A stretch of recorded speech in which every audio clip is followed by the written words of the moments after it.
Hello, welcome back to CinemaBurger, and I bring you movie reviews from a different perspective. Today we're here to talk about James Gunn's The Suicide Squad. Yes, after being fired for Disney, he was hired to do the sequel to The Suicide Squad, and he was hired back at Disney, so he's still doing Guardians of the Galaxy 3, but he's a rare director who's gotten to do Marvel and DC movies, so maybe if they ever do a Marvel versus DC crossover, he'll be the one to do it. Now, The Suicide Squad is a sequel, and it is set in the DCEU, but it really doesn't talk about a lot of events from previous movies, which is fine. Now, returning characters from the first Suicide Squad feature Amanda Waller, played by Viola Davis, Rick Flag, played by Joel Kinnaman, Harley Quinn, played by Margot Robbie, and I believe that's about it.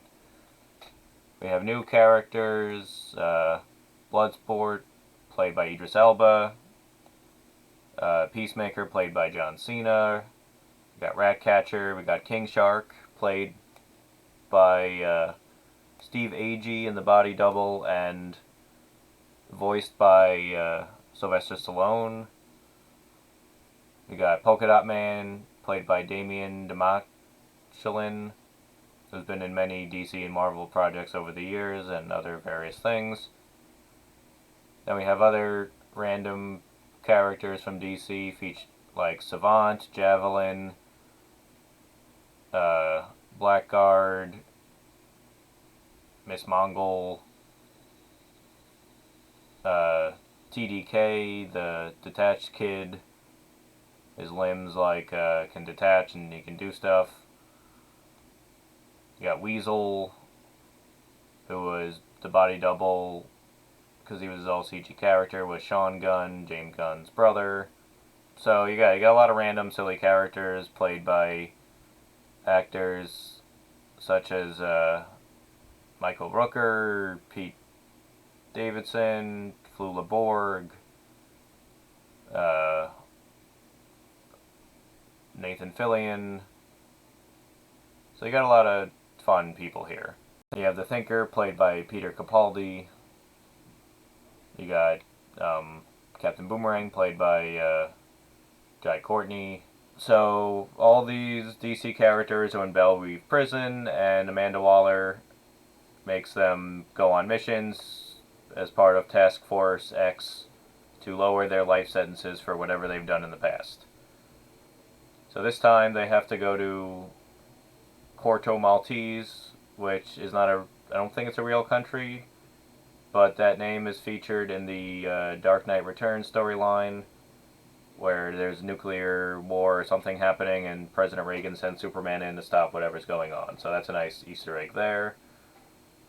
So they have to go stop. There's a government coup, and also the government's been working on experiments with a space creature called Starro the Conqueror. Starro, of course, was featured in the very first issue of Justice League from the 60s. So they all have to go stop that creature. Now, the writing and plot of this movie is great. It's just like James Gunn's style, fun, silly, weird. Special effects look pretty good. Unfortunately, this movie is not done very well in theaters, partly due to it being released simultaneously on HBO Max as well in theaters, and it has a higher budget of $185 million, and it's only made, I think, $30 million so far. Now, comparing that to the first Suicide Squad, which was considered a flop, first one made a couple $1,000,000, but still, this movie is one of the most positively reviewed DC movies in a long time. Now, Idris Elba is really good as Bloodsport. Originally, he was brought on to possibly replace Will Smith as Deadshot, but they gave him his own character to play. The character also has a daughter that Amanda Waller uses to make him be part of the Task Force X. Now, Amanda Waller has always been like a shitty person, but she's trying to do stuff for the greater good, but she definitely crosses lines here in this movie. And the complete lack of emotion that Viola Davis uses for this character is great. In the past, in any animated feature, she's been voiced usually by CCH Pounder, who could have played her in real life, but Viola Davis, I think, got the character down very well. Harley Quinn is great as usual, played by Margot Robbie, but she's not featured as much in this movie, and that's fine, because there's new characters to highlight. You got Polka Dot Man, who now in the comics he was just wore a polka dot suit to mess with people's eyes, but this time he actually has shoots polka dots out of him due to reasons that they get into. And it's pretty clever. And the special effects look pretty good in this movie. You get to see Starro, who's giant and stuff, and that's a good fight. They refer to him as a kaiju and stuff. Bloodsport wears this mask that is identical to the face of the Xenomorph from Aliens. I don't know if that was on purpose or not, but it's a nice touch. John Cena is great as Peacemaker. He's hilarious, and John Cena does comedy very well. He started out as a wrestler, of course, and he's been in action movies, but he should do comedy and keep doing it because he's great. Now, there's going to be a Peacemaker TV show for HBO Max, and that should be fun. What's good with this movie is every character is important here. Everyone has their moment to shine. Because a lot of these characters, I won't say they have dumb powers, but they basically have dumb powers. Oh yeah, Sylvester Stallone as King Shark is hilarious. He plays it very Neanderthal-like. And I could just listen to hours of Sylvester Stallone saying one-liners as King Shark. It's reminiscent of Vin Diesel as Groot, but you actually hear what he's saying instead of just I am Groot over and over again. Now, this movie is about 2.5 hours, 2 hours, 15 minutes, but it really doesn't feel its length because, like I said, it's fun, there's comedy, there's action, there's weird stuff.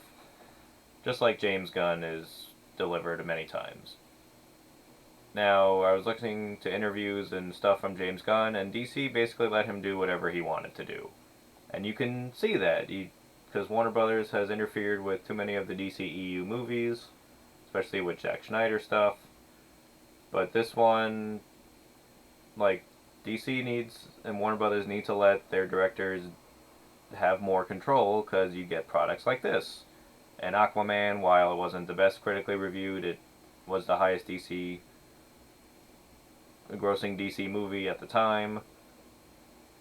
So, Shazam was great. I don't know how much the studio had input on for that movie, but you gotta let the people you hired have more control, because you get better products overall. I hope more people see the Suicide Squad in theaters. I actually haven't seen it in theaters yet. I watched it on HBO Max, but I would hope to see it in theaters as well. Now they tease something that could be for a potential sequel or prequel, which I hope they do, involving Superman. And I hope they really get to do it. Alright, so I'll give the Suicide Squad 4 out of 5 burgers. Now, the downsides of this, which I probably feel like I knew coming, they kill off a lot of characters, not going to say who, but a lot of the ones that they set up in the beginning. And one I was really sad about because they were in the first movie. They were a really good character. Oh yeah, my only other issue, or I wish they had called this movie Suicide Squad. I thought that would be very clever and stupid and something up James Gunn's alley, but they didn't. But overall, still very good. But yeah, this was an excellently written, directed, acted movie. I wish it made more money. But yeah, check out The Suicide Squad. I'm Scott Berger, and I'll see you next time.